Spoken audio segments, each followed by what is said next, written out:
Hola, ¿qué tal? Bienvenidos a una nueva emisión de Reporte Climático, el espacio del noticiero científico y cultural iberoamericano enfocado en periodismo de soluciones para un mundo en constante cambio. Hoy abordamos un término duro pero necesario en el debate ambiental: las zonas de sacrificio, territorios donde se concentran industrias contaminantes y megaproyectos energéticos en nombre de un supuesto progreso. Son el costo inevitable del desarrollo o una profunda injusticia social y ambiental. Exploraremos qué define a estas zonas, qué consecuencias tienen para la salud y los ecosistemas y cómo las comunidades afectadas, junto a la ciencia y el activismo, están luchando para visibilizar esta problemática y exigir su derecho a un entorno sano. Para analizar este complejo fenómeno, conversamos con Cristina Ayala Azcárraga. Ella es investigadora postdoctoral de la Facultad de Arquitectura de la UNAM y experta en ciencias de la sostenibilidad, quien ha estudiado y divulgado la realidad de estas zonas en nuestro continente. Les invito a esta charla después de nuestro recorrido por la actualidad climática global.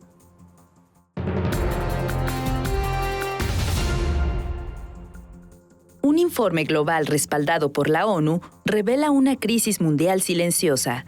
Desde 2023 hasta 2025, sequías extremas han devastado regiones clave, impulsadas por el cambio climático y la escasez de agua y suelo. En África Oriental y Meridional, más de 90 millones de personas enfrentan hambre aguda. En Zimbabue, la cosecha de maíz se desplomó un 70% y murieron miles de cabezas de ganado. En el Mediterráneo, países como España sufren una reducción del 50% en su producción de oliva. La Amazonía vive niveles fluviales históricos, afectando a la fauna, y el Canal de Panamá redujo un tercio sus tránsitos. Este ciclón perfecto entre el Niño y el calentamiento global revela que la sequía ya no es un evento aislado, sino una emergencia socioeconómica global. La voz de la ONU advierte: solo la cooperación y la inversión pueden mitigar el impacto y proteger a los más vulnerables.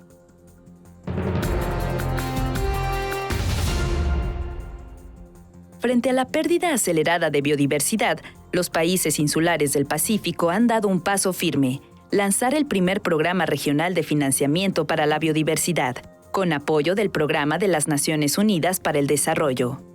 Fiyi, Samoa, Tonga, Islas Salomón y Vanuatu unen esfuerzos para proteger sus ecosistemas únicos. Este programa busca no solo conservar la naturaleza, sino también integrar la biodiversidad en los sistemas financieros y de planificación nacional. El objetivo: movilizar recursos públicos y privados para asegurar que la riqueza natural del Pacífico se preserve. La iniciativa permitirá a los países identificar subsidios perjudiciales, mejorar la eficiencia del gasto público y crear mecanismos innovadores como impuestos verdes o bonos sostenibles. El mensaje es claro: proteger la biodiversidad es una vía hacia la seguridad económica, el bienestar social y la resiliencia.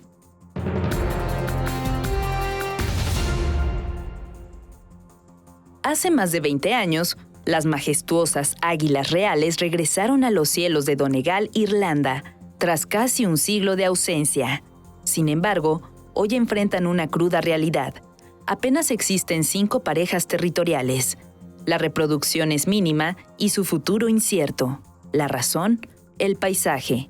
Aunque Donegal contaba con hábitat ideal, recientes estudios revelan que falta su principal alimento: conejos y urogallos rojos, con una biomasa de presa entre un 74% y un 83% menor a la de las tierras altas escocesas.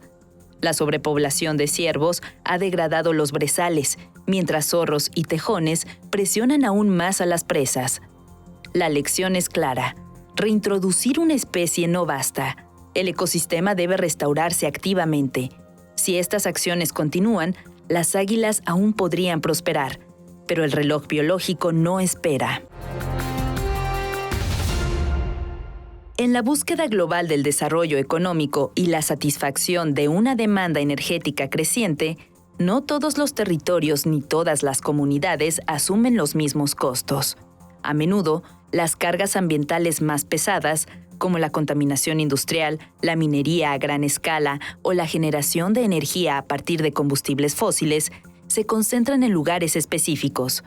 Estos territorios denominados zonas de sacrificio se convierten en el epicentro de una profunda injusticia ambiental y social, donde los beneficios del llamado progreso son disfrutados por unos, mientras los devastadores impactos en la salud, los ecosistemas y los derechos humanos son soportados por otros, generalmente las comunidades más vulnerables.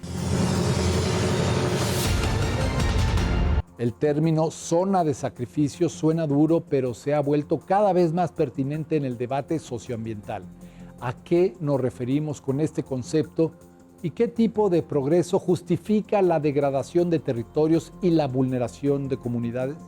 Pues más bien se hace pertinente hablar de ello en vista de que cada vez hay más zonas de sacrificio. Creo que la idea no es justamente que hay que sacrificar, sino que se ha generalizado esta visión de que para que podamos tener progreso, pues habrá que hacer el sacrificio, y dentro del sacrificio están las zonas, las comunidades, el territorio, el suelo, el ecosistema. Y creo que es un concepto que está ahorita muy vivo, debido justamente a la cantidad de zonas de sacrificio que tenemos y lo que está amenazando a todos, no solo las personas que habitan esos espacios, ¿no? Una zona de sacrificio se refiere a territorios que generalmente están habitados por comunidades que pueden ser marginadas o racializadas, en donde de alguna forma las autoridades o la misma sociedad ha permitido que se realizan estas actividades que generan grandes cambios y grandes daños ambientales y sociales en nombre del progreso, ¿no? ¿A qué progreso nos estamos refiriendo cuando estamos hablando de estas áreas de sacrificio?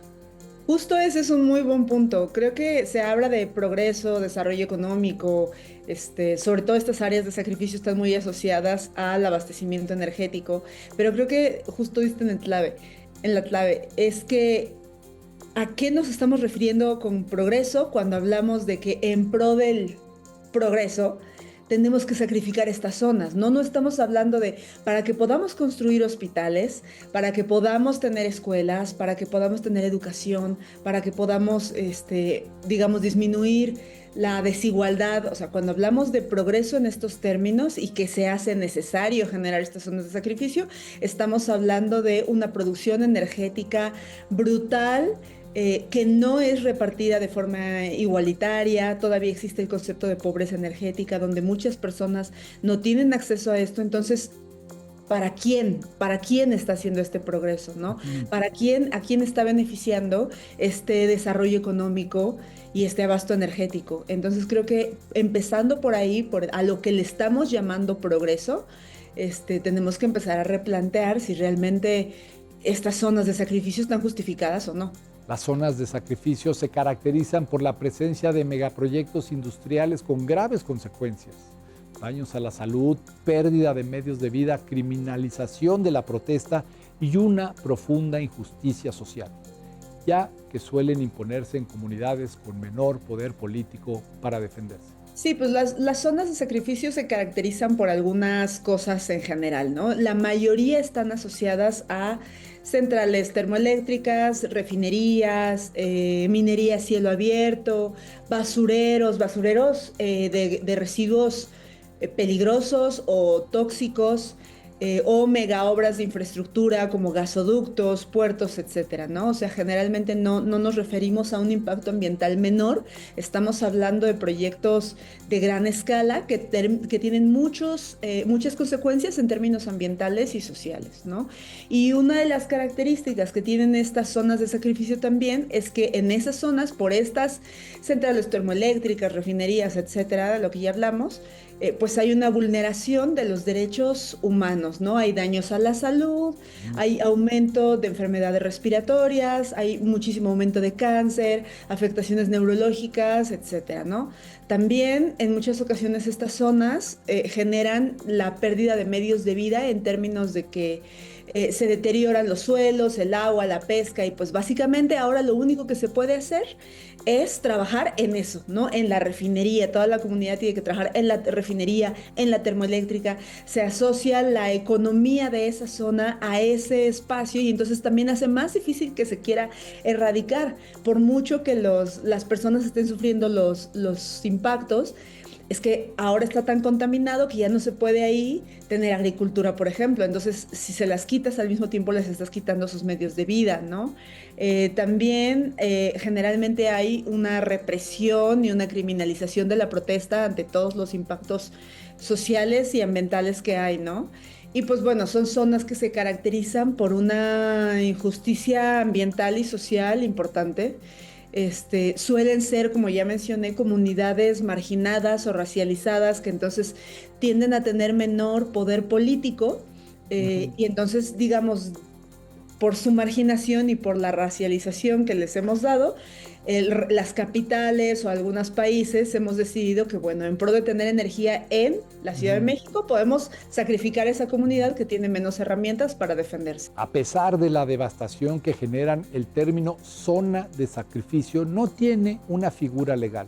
Ningún gobierno aceptaría formalmente estar vulnerando los derechos humanos de sus ciudadanos, por lo que estos proyectos suelen maquillarse con promesas de empleo y desarrollo económico. No tiene una figura legal, yo creo que porque ningún gobierno aceptaría que activamente lo van a sacrificar, ¿no? O sea, de alguna forma siempre se maquillan estos zonas como que, pero va a dar empleos, pero va a activar económicamente.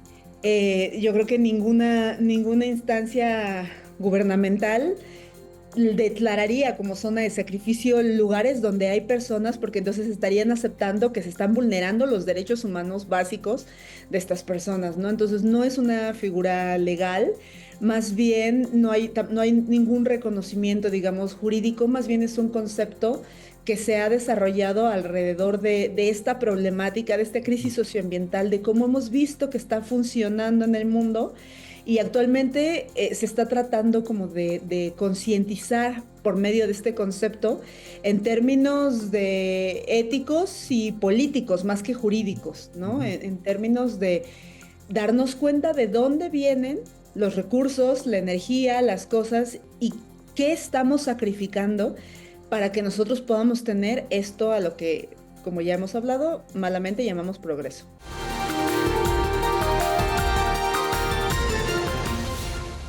La lucha contra las zonas de sacrificio es el corazón del movimiento por la justicia ambiental. Este movimiento sostiene que todas las personas, sin importar su origen étnico, social o económico, tienen derecho a un medio ambiente sano y a ser protegidas de forma equitativa de los daños ecológicos.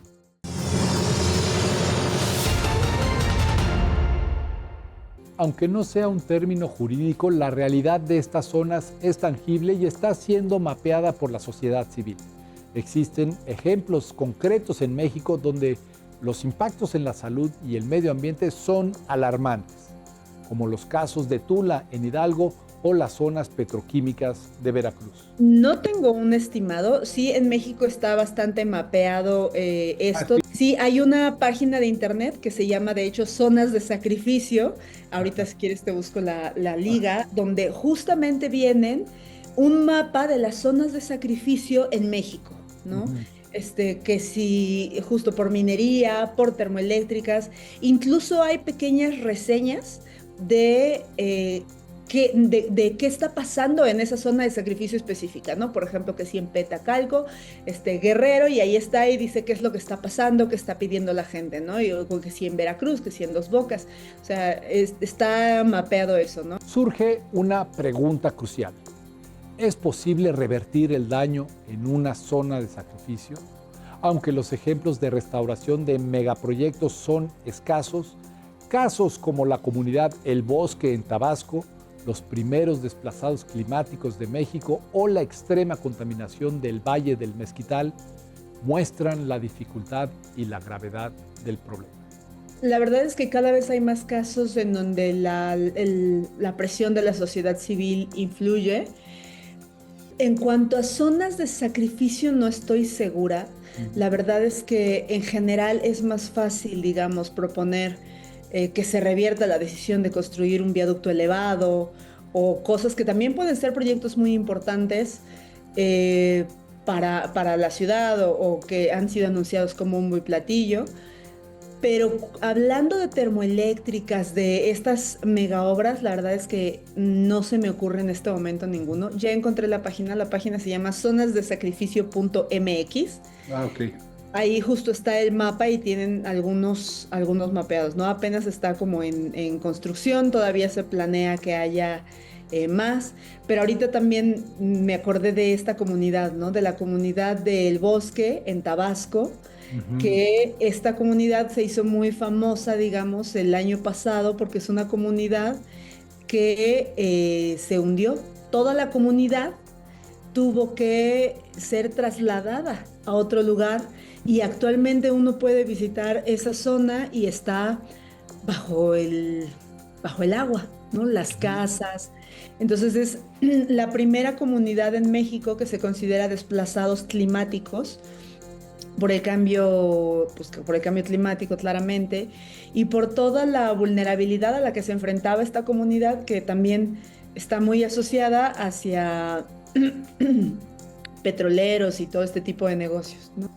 El caso de la contaminación del aire en Monterrey generada por la industria en Cadereyta evidencia una peligrosa tendencia, la privatización de las soluciones, donde quienes pueden compran purificadores de aire, dejando en evidencia una profunda desigualdad ambiental.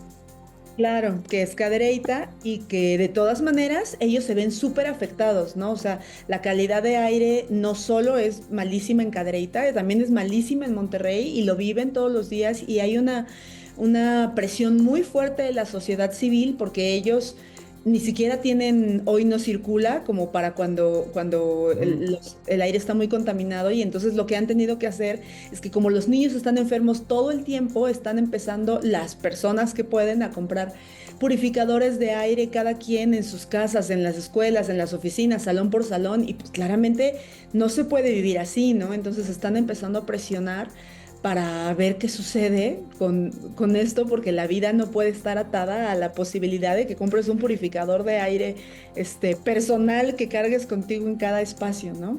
Frente a la complejidad de las zonas de sacrificio, ¿cuál es el rol de la academia? Más allá de la investigación, la divulgación científica se convierte en una herramienta fundamental para amplificar las voces de las comunidades afectadas y traducir la problemática a un lenguaje que toda la sociedad pueda entender. Sí, pues en realidad hay personas que se están dedicando, por ejemplo, las personas que están detrás de esta página de Zonas de Sacrificio, dedicando a la investigación y sobre todo a la difusión de este concepto para que logremos entenderlo y para que logremos, pues eso, concientizar, presionar a las autoridades alrededor de lo que estamos dispuestos a sacrificar con tal de este beneficio para algunos, ¿no? En mi caso particular, yo no me dedico al estudio de las zonas de sacrificio, yo estudio las áreas verdes urbanas y mi papel como divulgadora justamente científica, no solo de áreas verdes urbanas, sino de sustentabilidad en general, es tratar de mostrar estas cosas que muchas veces han sido invisibilizadas, estas relaciones que a veces no entendemos de dónde viene la energía o lo que tiene que suceder para que llegue a nosotros. Mi papel como divulgadora científica es amplificar los mensajes de estas personas que están haciendo los estudios y la investigación para que pueda, de una forma que pueda entender cualquier persona, de una forma amigable, digamos, podamos entender las consecuencias que tienen nuestras elecciones políticas, como nuestras elecciones diarias, y lo que hay detrás de los beneficios que algunos tienen, ¿no? Para que tomemos mejores decisiones, digamos, individuales, pero sobre todo colectivas, para que nos organicemos en contra de las cosas que a veces ni siquiera sabemos que están ocurriendo. A menudo las comunidades que luchan contra la imposición de zonas de sacrificio ya están organizadas y conocen su realidad. En este contexto, el rol del científico puede ser el de un aliado que amplifica sus mensajes y proporciona el sustento técnico para fortalecer sus argumentos en los ámbitos legal y mediático. La verdad es que en mi caso particular creo que ha sido al revés. O sea, yo no estoy divulgando hacia las comunidades para decirles levántense, las comunidades ya están levantadas y lo que yo hago es fungir como amplificador de los mensajes de esta comunidad. Eso ha sido muy valioso porque cuando yo entré justamente en el activismo y cuando entré en la divulgación, más allá de mi práctica profesional como investigadora, yo justo pensaba que yo tendría que decirle a las personas, miren, esto los va a matar, pero en realidad claramente te das cuenta que la gente ya lo sabe, la gente ya lo vive todos los días, ya lo sabe. En muchas ocasiones me ha tocado estar en contacto con grupos de personas que tienen muy claros conceptos, muy especializados, pues se han informado, se han educado al respecto, han hecho todo el ruido posible. Y en mi caso, mi papel como científica ha sido dos. Por un lado, involucrarme con estas comunidades aportando una opinión profesional, un documento técnico científico que pueda decir, ok, este proyecto desde el punto de vista de la sostenibilidad, que es mi campo de conocimiento, pues tiene esta falla, esta falla, esta falla, y entonces ayudarles a, digamos, dar el sustento técnico-científico para que ellos puedan seguir reclamando y procediendo de forma legal, metiendo amparos y también de forma mediática, dando estos argumentos estructurados de forma científica, ¿no? Ese es uno.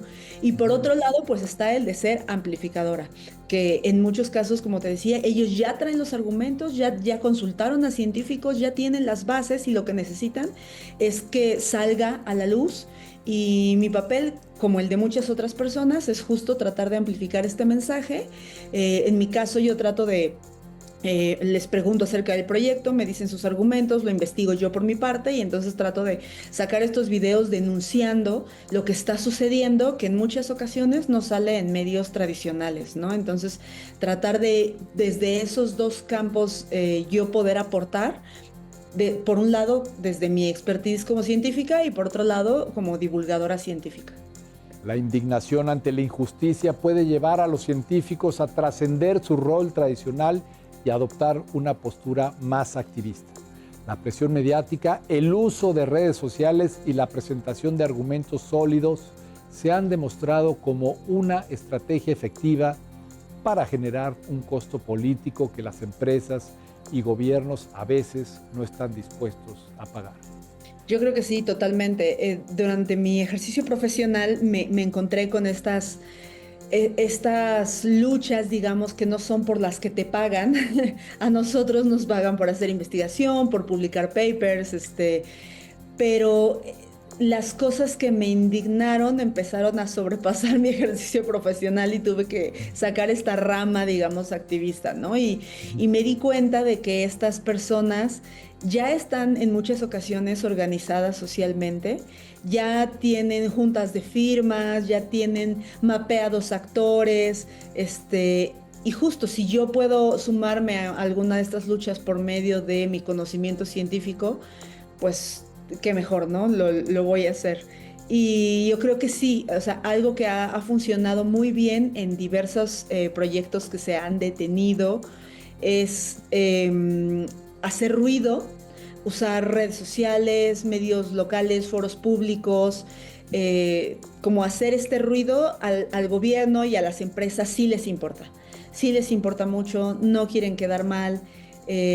Y si ese ruido va acompañado no solo del ruido, sino de argumentos sólidos que nos indican que no va a ser un beneficio, sino que va en perjuicio de personas, digamos, se mancha el proyecto con esta visión de sustentabilidad, pues entonces sí puede tener el costo político al que muchas personas a veces no quieren pagar, ¿no? Especialmente cuando hay eventos cerca, que si el mundial, las olimpiadas, elecciones, pues el costo político puede ser más alto que el replantear el proyecto y ha habido ocasiones, te digo, en este momento no recuerdo de alguna termoeléctrica o de algún proyecto que haya generado una zona de sacrificio, pero de otro tipo de proyectos, en muchas ocasiones sí se han logrado detener.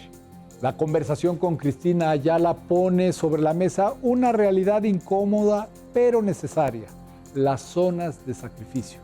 Su análisis nos muestra que el llamado progreso a menudo tiene costos ocultos que recaen sobre los más vulnerables. Sin embargo, la organización comunitaria, la presión mediática y el sustento científico se están consolidando como herramientas poderosas para exigir justicia ambiental y replantear qué tipo de desarrollo queremos realmente. El camino es complejo, pero la lucha por el derecho a un entorno sano es irrenunciable. Así concluimos esta edición de Reporte Climático. Gracias por habernos acompañado. Yo soy Iván Carrillo y les espero la próxima semana con más periodismo de soluciones para un mundo en constante cambio.